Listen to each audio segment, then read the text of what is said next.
नबी थे। अल्लाह ताला ने उन्हें एक बस्ती की तरफ चलने का हुक्म दिया। वहां पहुंचे तो बस्ती वीरान थी, बेआबाद थी। अब ये हैरान हुए कि मुझे यहाँ किस लिए भेजा गया। ऐसे में ख्याल आया अल्लाह ताला इस मुर्दा बस्ती को कैसे जिंदा फरमाएंगे। ये ख्याल ताज्जुब के तौर पर था। अल्लाह ताला सूरतुल बकरा आयत 259 में फरमाते हैं, या उस शख्स की मानिंद के जिसका गुजर उस बस्ती पर हुआ जो छत के बल औंधी पड़ी हुई थी। वो कहने लगा कि उसकी मौत के बाद अल्लाह ताला उसे कैसे जिंदा करेगा। तो अल्लाह ताला ने उसे भी मौत दे दी 100 साल के लिए। फिर उसे उठाया, पूछा तुझ पर कितनी मुद्दत गुजरी। कहने लगा 1 दिन या दिन का कुछ हिस्सा। अल्लाह ताला ने फरमाया तू 100 साल तक ठहरा रहा। फिर अब तू अपने खाने पीने को देख कि ये बिल्कुल खराब नहीं हुआ, और अपने गधे को भी देख, हम तुझे लोगों के लिए एक निशानी बना रहे हैं। तू देख कि हम हड्डियों को किस तरह जोड़ते हैं, फिर उन पर गोश्त चढ़ाते हैं। जब ये सब जाहिर हो चुका तो कहने लगा मैं जानता हूँ अल्लाह ताला हर चीज पर कादिर है। अल्लाह ताला ने नींद की हालत में उज़ैर अलैहिस्सलाम की रूह कब्ज की थी, इसलिए उन्होंने जवाब देते वक्त समझा कि शायद वो सो रहे हैं। उन्हें ये एहसास भी न हुआ कि मैं तो इतना अरसा मुर्दा रहा हूँ। जब वो सोए थे तो सुबह का वक्त था। जब दोबारा जिंदगी मिली तो असर के वक्त आंख खुली। इसीलिए अल्लाह ताला के सवाल के जवाब में उन्होंने कहा मैं 1 दिन या दिन का कुछ हिस्सा सोया रहा हूँगा। अल्लाह ताला ने फरमाया अपने खाने और गधे को देखो, खाना बहुत जल्द खराब हो जाता है, लेकिन 100 साल गुजरने पर भी खाना बिल्कुल ताजा था, जबकि आपके गधे की हड्डियां बिखरी पड़ी थीं। अचानक उनके सामने देखते ही देखते हड्डियां हरकत करने लगी, फिर जुड़ने लगी। गधे का ढांचा तैयार हो गया तो उस पर गोश्त चढ़ने लगा।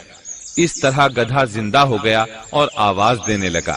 ये देखकर उज़ैर अलैहिस्सलाम पुकार उठे, वाकई मेरा परवरदिगार हर चीज पर कादिर है। उनकी इस आरजी मौत के दौरान वो बस्ती आबाद हो चुकी थी। उज़ैर अलैहिस्सलाम ने उनसे पूछा क्या तुम लोग उज़ैर को जानते हो। उन्होंने कहा जी हाँ, उन्हें फौत हुए 100 साल से जायद अरसा बीत चुका है। तब उज़ैर अलैहिस्सलाम ने उन्हें बताया मैं ही उज़ैर हूँ। उन्हें यकीन न आया। वो एक बुढ़िया को ले आए, उसकी उम्र 120 साल थी। उन्होंने उससे उज़ैर अलैहिस्सलाम के बारे में पूछा। उसने उज़ैर अलैहिस्सलाम की 10 निशानियां बयान की। वो सामने खड़े उज़ैर अलैहिस्सलाम को देख रहे थे। तब उन्हें यकीन आया। उज़ैर अलैहिस्सलाम उनके दरमियान क़याम पजीर रहे। आपने उन्हें नए सिरे से तौरात की तालीम दी। वो उसको भूल चुके थे। बस्ती वाले उनसे बहुत मुतासिर हो गए, उनकी ताजीम करने लगे। इस अजीम मोजज़े की वजह से रफ्ता रफ्ता वो उन्हें अल्लाह का बेटा तसव्वुर करने लगे। अल्लाह ताला सूरह तौबा आयत 30 में फरमाते हैं, और यहूदियों ने कहा उज़ैर अल्लाह के बेटे हैं। ये अल्लाह ने उनका एक जुर्म बयान किया है। ये जुर्म उनमें नस्ल दर नस्ल चलता रहा, यहाँ तक कि इस दौर में भी यहूदी उज़ैर अलैहिस्सलाम को अल्लाह का बेटा मानते हैं। आपका नाम दीवाने मुकद्दस भी रखते हैं और कहते हैं ये मुकद्दस जात की नस्ल से है और माबूद है। यही उनका शिर्क है। अल्लाह उन पर लानत करे। अल्लाह उन्हें इस जुर्म की सजा जरूर देगा। इंसान कितने ही बुलंद बाला मकाम पर पहुंच जाए और अल्लाह ताला के साथ उसे ज्यादा से ज्यादा कुर्ब हासिल हो जाए, तब भी वो अल्लाह का बंदा ही रहता है। और किसी भी बुलंदी पर पहुंचकर वो अल्लाह या अल्लाह का बेटा नहीं हो सकता, अल्लाह का शरीक नहीं हो सकता। अल्लाह जल्ल शानुहु की जात पाक वहदहु ला शरीक है और बाप बेटे की निस्बतों से पाक है। लिहाजा इंसान की सबसे बड़ी गुमराही ये है कि वो जब किसी बरगुजीदा इंसान से ऐसे उमूर सादिर होते देखता है जो अक्ल में नहीं आते, तो रोब या अकीदत की बिना पर पुकार उठता है कि ये हस्ती तो खुद अल्लाह है जो इंसानी शक्ल में आई है, या उसका बेटा है, या अल्लाह ताला की शरीक है। वो ये नहीं सोचता कि बिलाशुबह इन वाकयात का जारी होना अल्लाह की ताकत के जरिए है, जो बतौर निशान उस बरगुजीदा इंसान के हाथों जारी हुए। इसके बावजूद ये न अल्लाह है न अल्लाह का बेटा, बल्कि उसका एक पसंदीदा बंदा है। और ये उमूर अल्लाह ताला के खास कवानीन के तहत सिर्फ उसकी ताईन और उसकी सदाकत के लिए जाहिर होते हैं।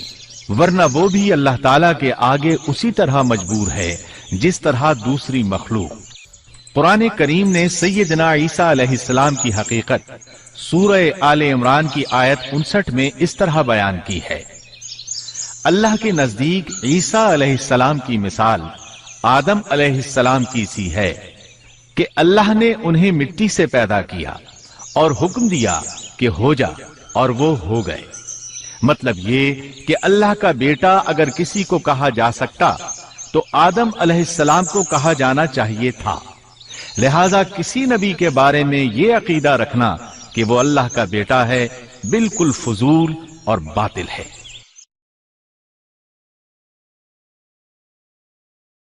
दोस्तों, हमारे चैनल को सब्सक्राइब करें और वीडियो पसंद आने की सूरत में हमारी वीडियो को लाइक करें, शेयर करें और बेल आइकन के बटन को प्रेस करें ताकि हर नई आने वाली वीडियो से आप बाखबर रहें।